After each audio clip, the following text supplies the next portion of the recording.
আর মাত্র ৩ মাস বাকি 2026 টি-20 বিশ্বকাপের। ঠিক এই সময় বিশ্বকাপের গ্রুপিংও পূর্ণাঙ্গ সময়সূচি প্রকাশ করেছে আইসিসি। তাতে দেখা গেছে প্রতিযোগিতার সি গ্রুপে খেলবে বাংলাদেশ দল। লিটন দাসের দল গ্রুপ সঙ্গী হিসেবে পেয়েছে শক্তিশালী ইংল্যান্ড, ওয়েস্ট ইন্ডিজ, নেপাল ও নবাগত ইতালিকে। আগামী বিশ্বকাপে নিজেদের প্রথম ম্যাচে বাংলাদেশ মাঠে নামবে 7 ফেব্রুয়ারি। সেদিনই শুরু হবে বিশ্বকাপ। কলকাতার ইডেন গার্ডেন্সে সেদিন বিকেল 3টা 30 ওয়েস্ট ইন্ডিজের মুখোমুখি হবে টাইগাররা। বাংলাদেশ নিজেদের পরের 2 ম্যাচও খেলবে কলকাতাতেই। ইতালির বিপক্ষে 9 ফেব্রুয়ারি সেই ম্যাচটি মাঠে গড়াবে বেলা 11টা 30। 14 এপ্রিল নিজেদের পরের ম্যাচে বাংলাদেশ খেলবে ইংল্যান্ডের বিপক্ষে। সেই ম্যাচ শুরু হবে বিকেল 3:30টায়।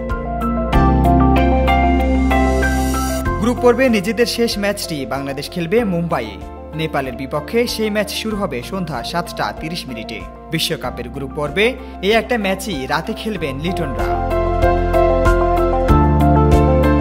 রাশেদ বিল্লাহ, নিউজ ডেস্ক, জয় জয় দিন।